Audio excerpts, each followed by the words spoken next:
Hi, everyone, and welcome back to the AI Interconnect Podcast. I'm your host, Laurent. This show is where founders, CEOs, and operators share what is really happening behind the scene as they build and scale in complex industries. At AI Interconnect, the goal is simple: bring real conversation to the surface so others can learn from experience, not theory. And today I'm joined by Ajay Sharma, founder and CEO of ASR Ventures and board member on many different boards. Also, writer of a book, author of a book, The Conscious. Was it a book? The The conscious board. Conscious. The the Conscious Board.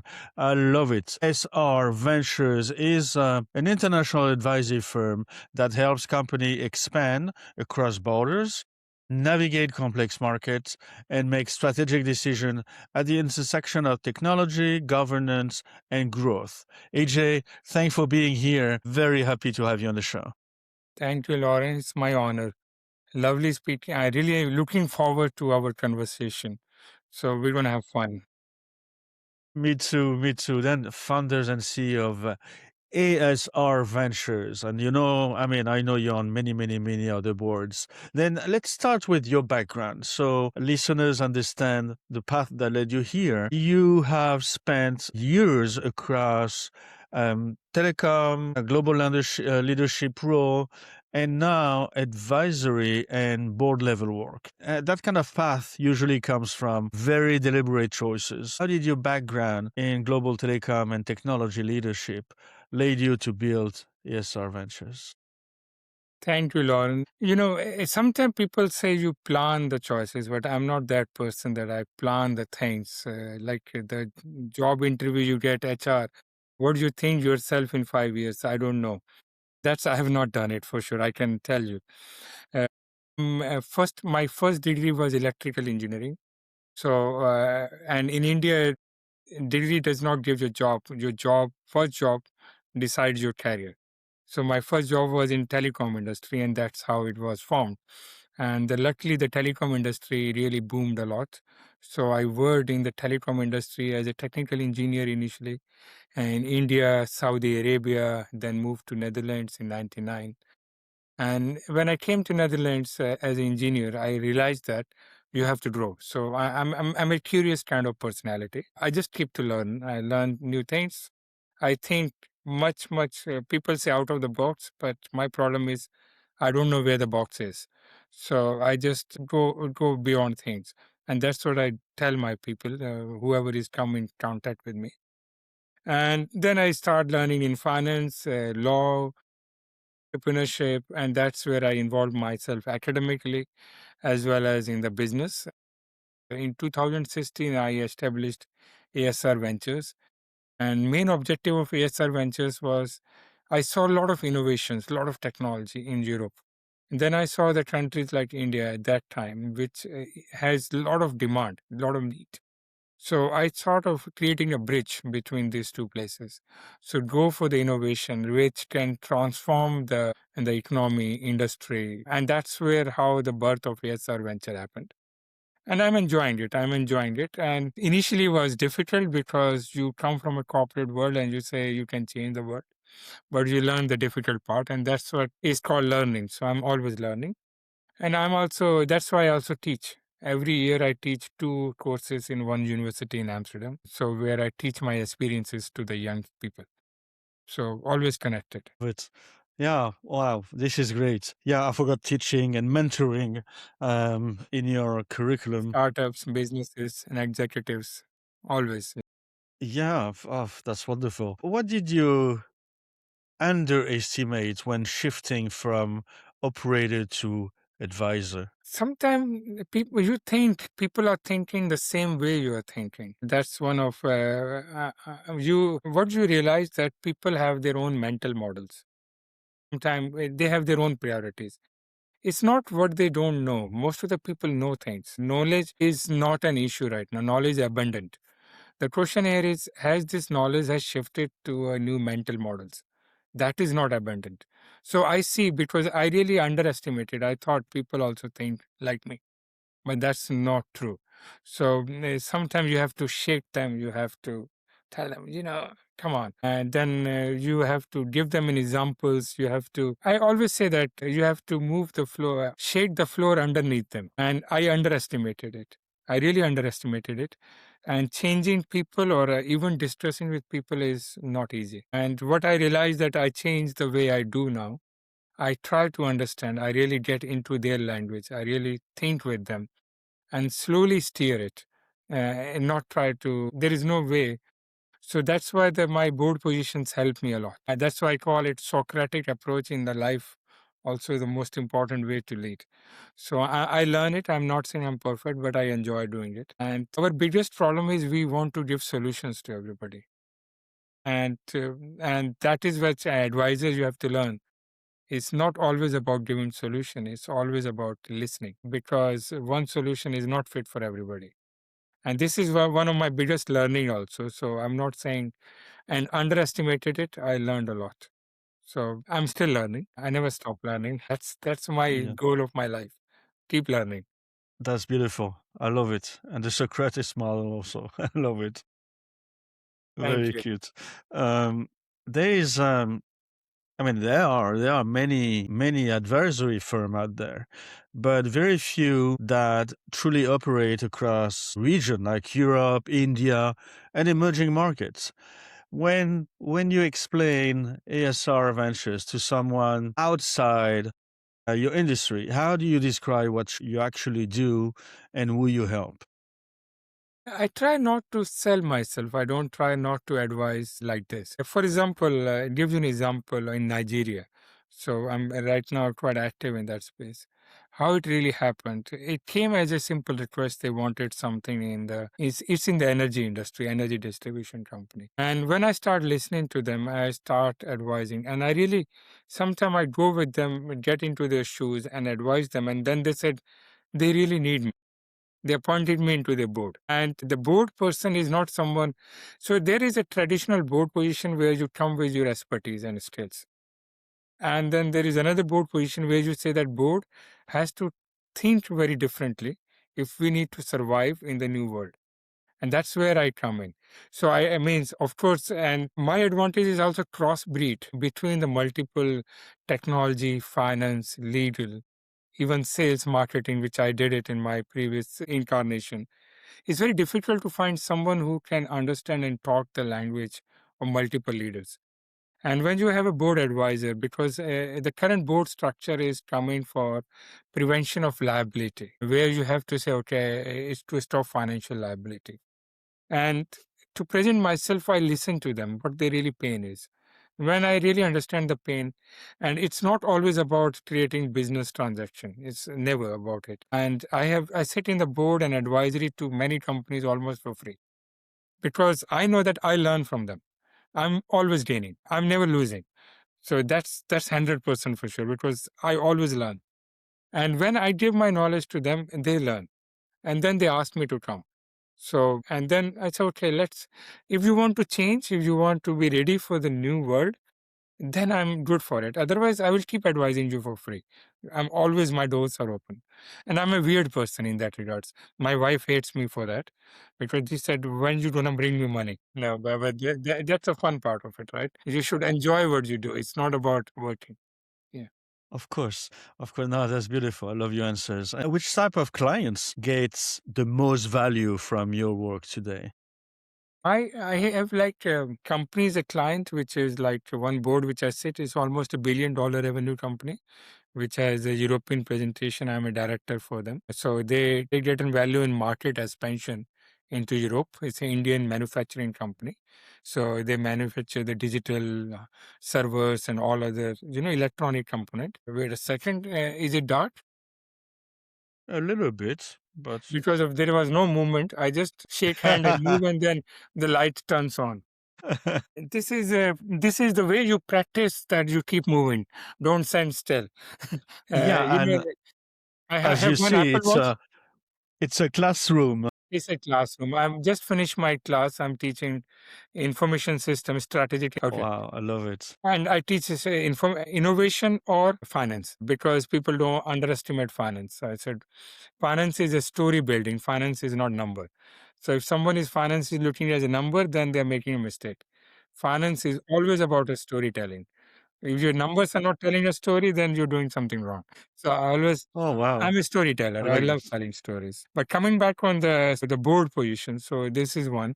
Then I help some young innovative companies. For example, in Nigeria, I sit in the board of energy distribution company, very big, which is supplying to 10 million subscribers electricity. But also one company which I advise them where they say, oh, what can I think? And they created a three-wheeler and they said, okay, how can you digitize the whole three-wheeler? So I created using blockchain, tokenization, energy as a currency. So he even filed a patent on that, the whole process, and he received the patent. So I received a very good thank you on rethinking energy as a currency. So energy as a naira, digital naira. So it's a spectrum on technology, on market growth, technology rethinking. And I sit in the board of a one bank, decentralized French bank, which goes and we are trying to set up an agri-tech fund, helping farmers in Africa, in Cote d'Ivoire and Nigeria and Madagascar. So rethinking the agriculture and how technology can support. So that's my strong strength, rethinking the existing models. Awesome. Okay, I love it. Advisory businesses often look simple and from the outside, but in reality, they depend heavily on positioning, trust, and timing. Right now, what feels like the hardest part of running and scaling ASR Ventures? See, again, as an advisory business, it's always tough. And also, you have a limitation in the terms of how many hours you can fill in. And if we are thinking of advisory business as number of hours, you can never scale up. Advisory is, so I always say advisory is not about scaling. Advisory is all about creating an impact, and you can create a multiplier effect.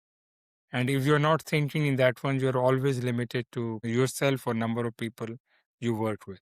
You cannot be going beyond that. So if you can think advisory business as creating value impact and even creating business models with the different people, you can scale up. So that's kind of revenue models you can work it out.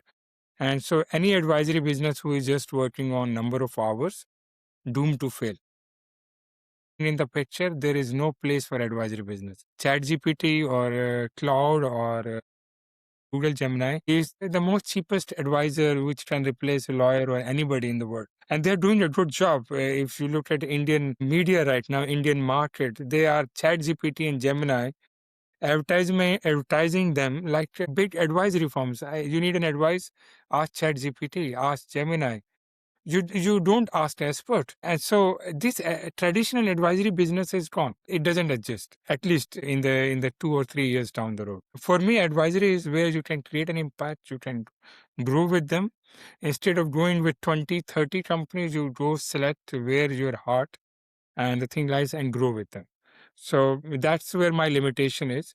And the second thing which I try to do is to share my knowledge through a speaking, teaching. So in that way, it satisfies me, my inquisitive and learning process altogether. And I'm not trying to PwC or EY at any moment of time. So I don't have that ambition growth, but my ambition is knowledge hunger, impact creation. And from those impact, I will create my fund, financial fund, investment fund. Those things I will gonna do. So the growth will come on those parts. So not number of people. That is the false growth, I call it.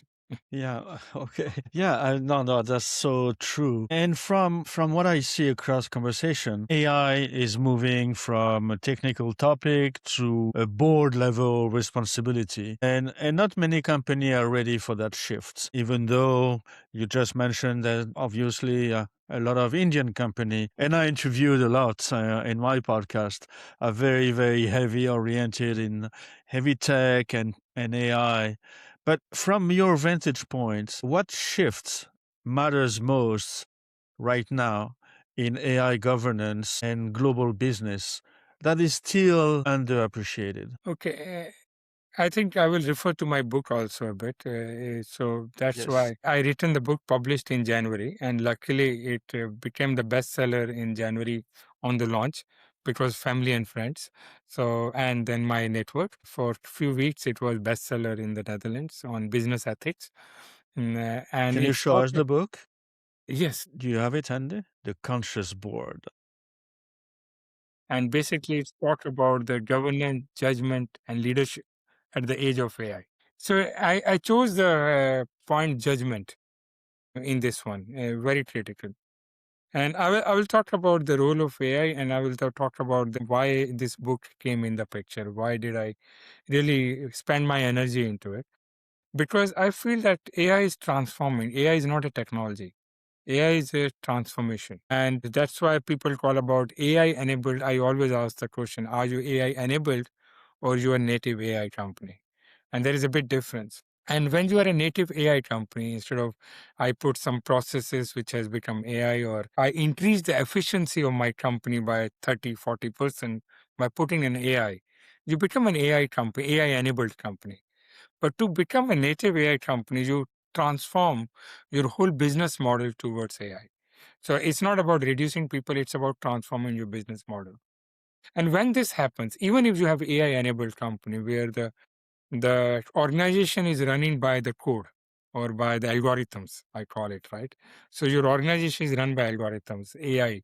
So when you run an algorithm, your company is running algorithm, and which is machine learning, self-learning, which is evolving by itself.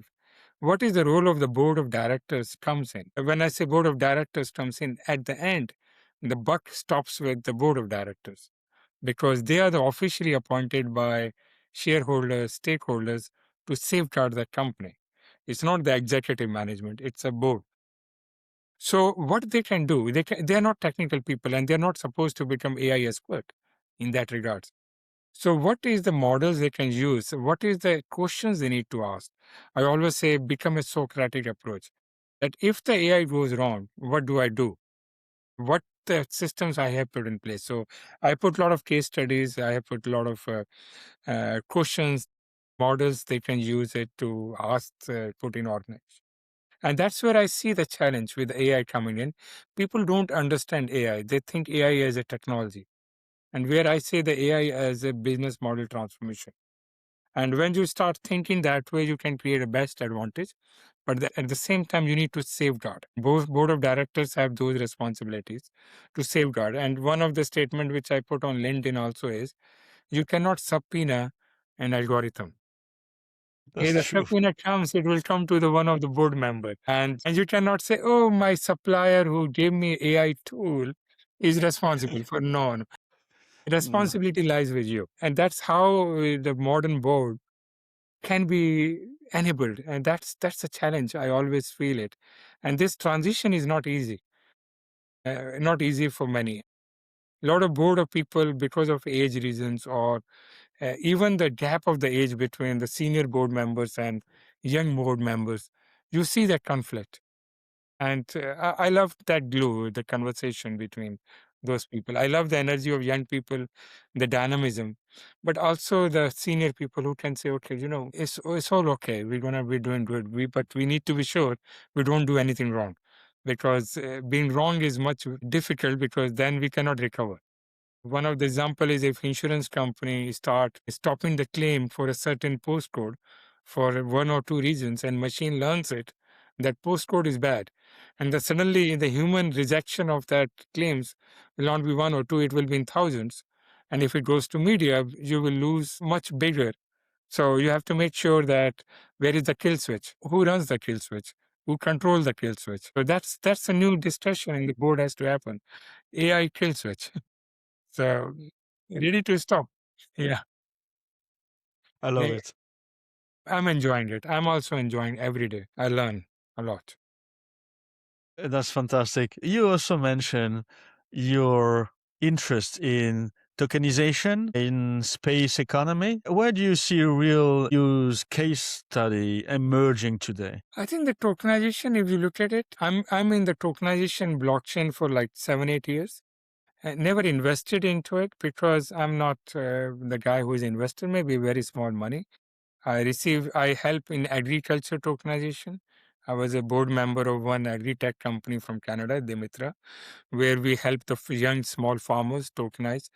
But again, the tokenization still is very restricted in the terms of regulatory, but with the new MiCA standards in Europe, the tokenization is going to be get very well accepted. So when I look at the tokenization, I see the real estate is making big impact. I see the nuclear energy where you can. I'm also joining one board member of called Thorium Network Group, which is basically tokenizing the nuclear fuel supply chain, because that's one of the biggest issue. I'm working on agri-tech tokenization in what do you call it, Ivory Coast, where we can really talk about is how we can make farmers tokenize their output, tokenize their land, tokenize their seeds, so that they and tokenization in agriculture is not one token. There are 6 different types of token based on the different need. So the output, input, and then land ownership. So they're totally different 6 types of token. And people confuse one type of token. That's not true. You have to see what application you're Sure. using it. So coming back on the space again, we're talking about space economy is growing very fast. I am also a mentor in one of the space tech accelerator in India. So we're mentoring the startups in the space economy. Because that's why I thank Starlink of really creating. I wrote that article 4 years ago on how the space tech communication gonna grow. And when coming back to your question on tokenization in the space, as I said, I'm a storyteller. I goes around story and come back. So in the tokenization, where it allows a lot of people to participate in the space economy, the tokenization allows every person from every part of the world to participate in that economy, which as a traditional cannot be done. And in the space economy, there are multiple parts of value chain. Of course, people only see the launches with like what happened yesterday, and we came back yesterday. So development part, the fuel part, the new startup economy which is going to come up, and then at the same the communication, space communication becoming it. People just forget that agriculture will be benefit.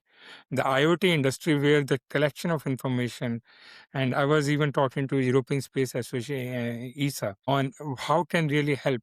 So tokenizing those information and ability to information into new technologies, getting access to new financing for new ideas, and people can able to participate. So I always say tokenization and formed new economy where I'm sorry, I have to stand up again, wave my hand, run and Please, come back. BT, you can I come think up. this is your first interview where the interview has to stand up and keep moving. It's a health Yeah, conscious interview. You should say first interview in a classroom. in the classroom. It has a sensor. That's why I keep moving in the class. I love teaching Ah, that way. No, so I always believe that tokenization help the need and demand, and supply come together, and opens up for the world. And it's a beautiful form of technology happening. So I'm all in I it. love it. Even formed, I'm just disclosing it. Even asked Please. my Claude to build a business model where I can tokenize the whole insurance industry, Wow, interesting. where I say that premiums will form an ownership of the company instead of insurance company is creating, and then basically create a cooperative insurance and fully tokenized and fully AI. Love So it. the whole business model is ready. I'm going to be talking to investors soon. So Okay. tokenization can change the whole ballgame of any W- industry. Wonderful. Idea is limit. So I love it. I love it. I mean, this is very, very interesting. I had a few, I think, yeah, a few. I had a guy I had an interview in Canada mhm. with agriculture guys, exactly. What's his name? John? John? Nah, I don't remember, but off podcast, I will find it for you Okay. because it was an interview like 6 months ago. Mhm. But that's interesting. I love it. And you operate also across many multiple industries and geographies, which create a lot of opportunity, but also forces trade off on your side. Then looking ahead, I mean, you mentioned it a little bit because you say that you have your limitation on advisory and it's difficult to scale. But looking ahead 12 to 18 months, what does success realistically look like for ASR Ventures? Interesting. I think normally when I tell others the definition of success, I always make a very philosophical comment. Definition of success is what you So, define for yourself. But the now, Socrates model. now the question here is to myself. And it's not to myself, it's to the ASR Ventures, right? So for me, Yeah. the ASR Ventures, I always say that it's not about, I don't call success in the revenue numbers it would have been created. Would love to say that where I can cross pollinate it multiple industries on technology front and created a bigger impact, either in terms of rethinking the business model. If I can do, let's say, 10 companies from startup to scale up in the mode and able to do, let's say, 5 companies with raise some 50 million to 100 million funding, which I'm working on, and those ones. And the third thing is ability to for a founders to think differently. For example, I'm doing in the aviation industry right now with the 2 boards, where I'm telling them to how they should think of AI. And that's a challenge because they always go in the old model. I said, don't go in efficiency model, that I want to use AI for efficiency gain. You have to think, how do I change the AI and the aviation model? So I come with the new concepts, and he's working on it. So maybe very soon I will openly disclose it. Okay. Okay. I hope we'll be the first one to know. Yes, you And will be that's my word. what are you deliberately not doing right now to stay focused? I have a bad habit of losing my focus because, I can get, because when you're curious in the nature, you want to learn, you get into the things. So I deliberately try, even I get into people, I have to make sure that I don't get overstressed on the things. And that's my deliberate, and it's a tough task for me, knowing myself. And the good thing is now I know myself. I know after some time, Ajay, yeah, you are stretching it. You advise or give it to someone else who can better serve it. So Of that's a course. challenge, but I'm deliberately doing on those things so that I don't stretch myself too much, too thin on things, Okay. because the Good impact will answer. not be created otherwise. I love it. This is a very good point. If constraints were removed, what will you accelerate first? Constraints are removed, what I will accelerate first. I think that currently what I feel the AI is helping me to remove those constraints. I'm telling you. Last 3 months, I have feel so much more powerful, which I did not felt it last year. Yeah, my ability to reach new ideas, new thinking, the ability to reach people to communicate those ideas has improved significantly in the last 3 months. And I believe this will be exponentially growing. So I never think of constant in the terms of capital. Of course, that always helps. Having like-minded people to come together, that's one of the constant. If we can really create those networks where people can jointly create impact, I think we can make a world a really better place to live. And so far, that's why my Africa focus is growing. Africa and India focus is growing a lot because I believe we can create a very big impact with a small, even with a small effort. And I am seeing those results. So I'm very happy with that. So I'm really looking for those constraints to be removed. But it's not financial constraint most of the time. It is mindset constraints. It's mostly the approach people take and to get out of their own box. So I always knocking in the boxes of the people, breaking those boxes. That's what I enjoy. I love it. It makes sense.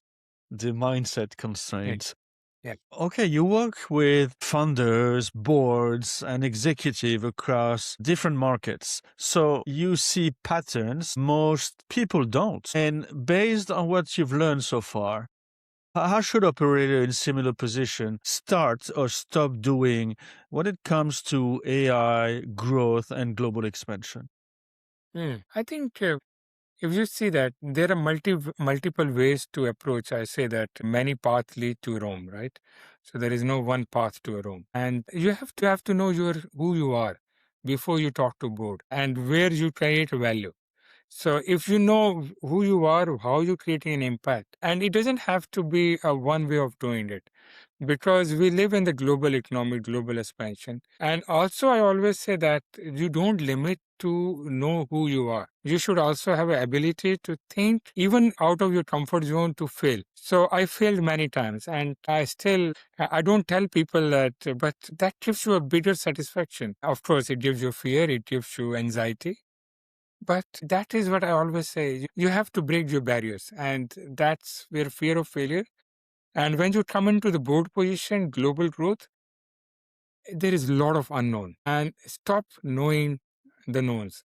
Ability to charter in the unknowns and enjoy that is the best thing. It's like playing a sport and you don't know the result and you still want to go. You don't know the result of the game, right? And as a player, you want to play. And that's a beauty part of it. And sometimes the game, you don't even know the rules of the game. And that's the problem with AI. Their rules are not there. So how do you charter? And that makes it more fun. So I enjoy chess. I enjoy strategy. But I also know that the other person is also playing it too. So you should be ready to change at any moment of time. So in summary, know who you are, be careful, be ready to break yourself, and don't shy away from failure. Enjoy the failure, celebrate it. I will always Yeah. celebrate the failure, because success, there are many people to celebrate with you. Failure, you are the only one and the best thing to celebrate yourself. I celebrated many times in my life. And that is the biggest learning you must have got. Who you are is mostly because of the celebration of failure, not failure. That celebration of failure you had it, and the reflection you had on those. That's true. The reflection, exactly. People use reflection is a born management word. I use the word celebration of failure.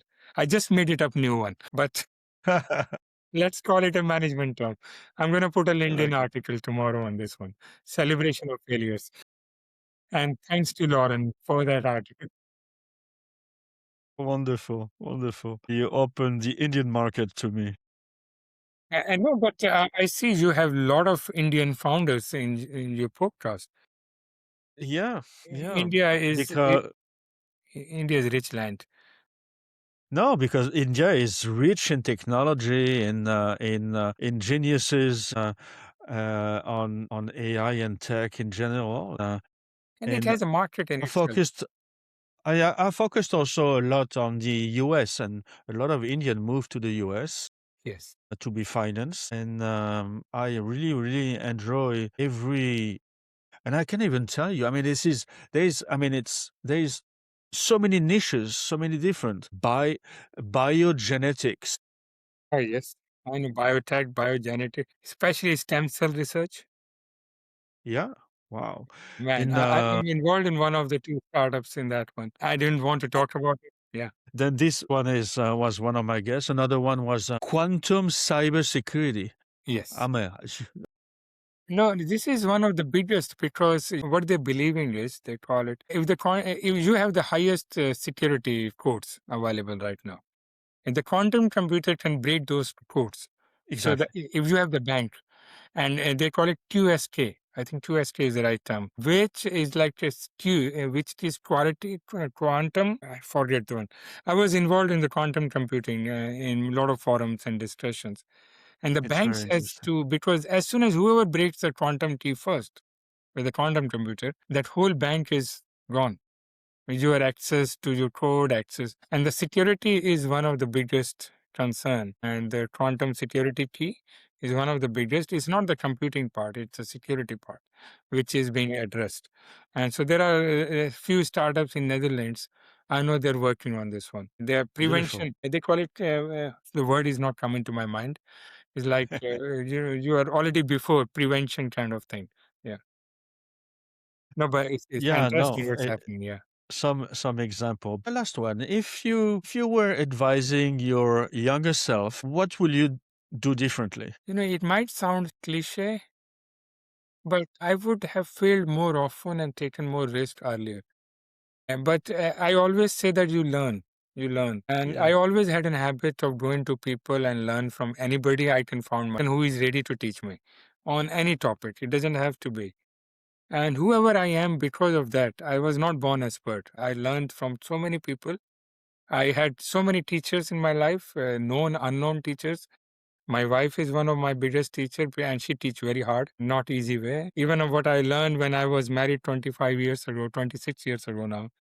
And now I'm a different person because she told me the things which I always say Indian boys are stupid. They don't know many things, at least. And I learned, but I was sometimes hard way.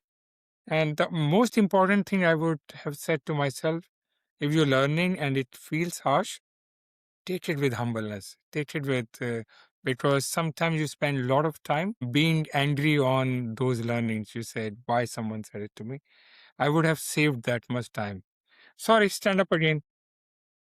Ha, yes. So I think this is something I would have sent it to it. Don't go into those periods because that period is getting shorter and shorter for me. But I would have saved, learned much more faster. So if something comes to your hard way, take it with positive, with a smile, and be thankful instead of resentful. So and that would I would That's have said it. true. I'm finding the answer while talking. So that's an answer Yeah, I think I would. exactly. That's the beauty of it. You're a teacher also, then you know you do that all the time, No, and finding I'm a the very answer different while type of talking. teacher. I let my students teach me. So I give Uh-huh. them answers, questions, and I steer. So my teaching is not one way. My teaching is, I have 10 students, so I will learn 10 things, and they all learn 11 things with 10 plus 1 me. So that's much better combination. So that's the way I teach normally. Everyone has to teach each other.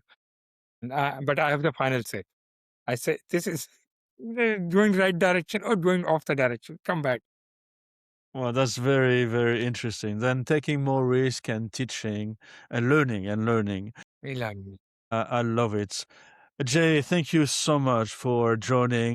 Strong insight into your journey, your industry, and the work you're doing at SAR Ventures.